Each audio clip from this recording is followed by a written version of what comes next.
His door is open no matter who you are. Moving on to what is considered a relationship. Well, a relationship is a long-term agreement when people get together and they have three things in mind that are mutual. That I care for your happiness, I care for your well-being, and I care for your growth and development. At that point, we can call this a relationship. And what better way to express it but in marriage? We call it a long-term relationship. Marriages are built or are initiated initially to last. Even we see this in different faith customs and traditions and practices. Until death do us apart, they would say, when people are exchanging their vows. Now, it's not a permanent position that we have to be in, because sometimes people do need to get out of these relationships for a reason or another. But at least the initial intent is that this is not a temporary connection. This is a long-term relationship. If things work out, then we are going to be into it. However, we have got three things in mind. Happiness. See, subhanallah, they say that a good marriage or a marriage is not a happy marriage because people had a great wedding night. People spend so much money on their wedding nights. You know, if they can afford it, have got their guests coming over and what have. But it does not guarantee a happy marriage. A happy marriage is not about a great wedding night. It is not about the wedding license. A happy marriage is not about two people getting married to be happy. A happy marriage is when two people get married to make each other happy. Moving on now to the concept of sex. Remember what we said, that these are genuine feelings are now being facilitated into a relationship, and part of the expression of it would be through sports. The images that we are fed with are always sexual images. I remember, for example, when the United States World Cup soccer team, women's soccer team, won I believe it was back in 2001, they won the World Cup. And what happened is that people thought that that's it. Women's soccer is going to boost now in the United States because they have won the World Cup. So they went to the advertisers and they said, can you sponsor our events so that we can be on TV? And here's what they were told. By Miller Lite, by Budweiser, these are all like just beer companies there. GM, General Motors, GE, General Electric, Adidas, Nike, Reebok. They went and they said to these advertisers, please sponsor these events. And the response was, if you want us to sponsor your events, you must sexualize your events. You have got to sexualize the sport. So now the shorts would have to be shorter. The skirts would have to be tighter. Maybe we cancel the whole concept of a jersey and just replace it with a bra. But the point is, it has nothing to do with your skills. It has nothing to do with your talent. It has nothing to do with the fact that you can play the game or you cannot. But now it has to do with whether the game is sexually appealing or not. And that is very, very, very sad. But it's not only in sports. You see it all over the place, unfortunately.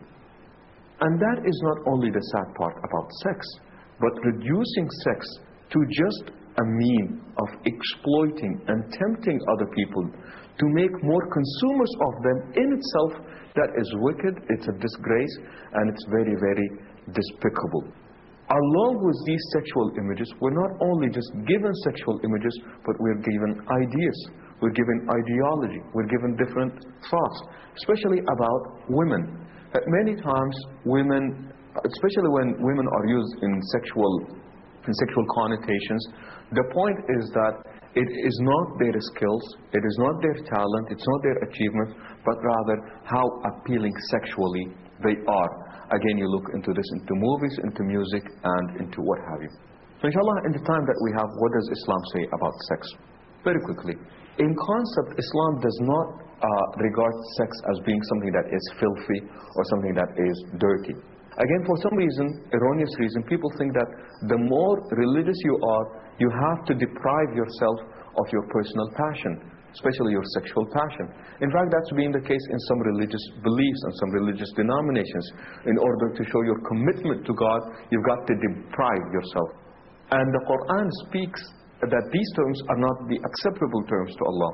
It was said that one time, three group of people, they came into the messengers of Allah. And as they're sitting there, they're talking about how can they commit themselves to God. So one of them said, I'm going to pray all night long, I'm going to deprive myself from sleep. The other person said, I'm going to fast every single day, going to deprive myself from eating. And then the other person said, that's it, I will never be with any woman.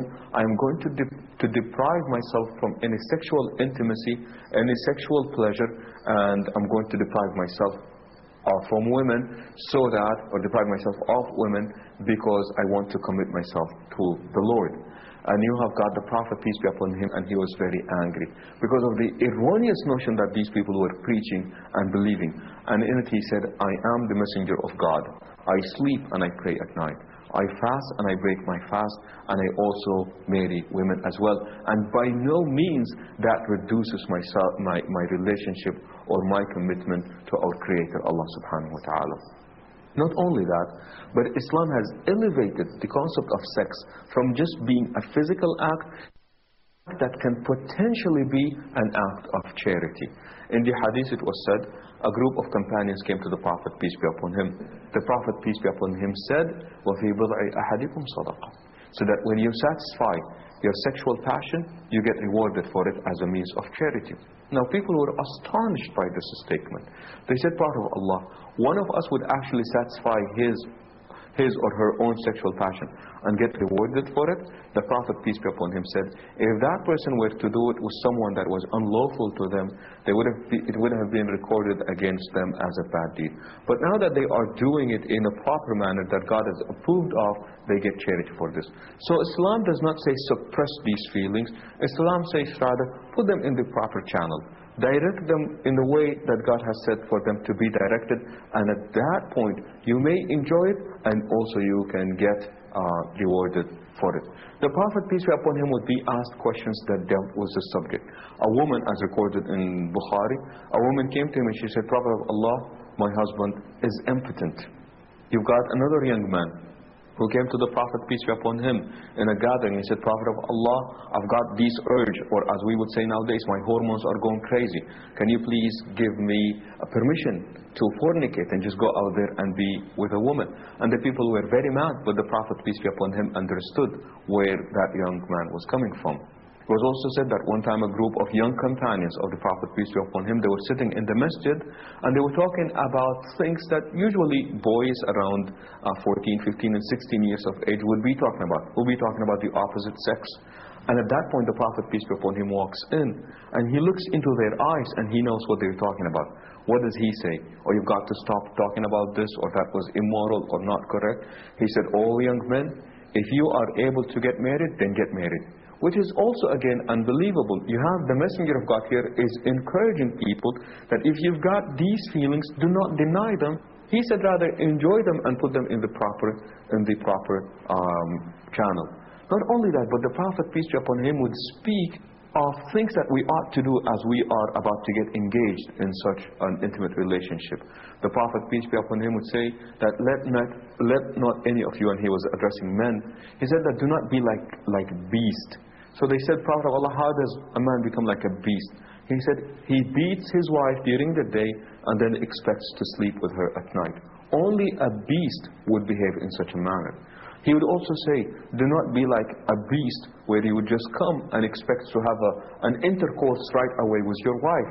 Rather send messengers before that.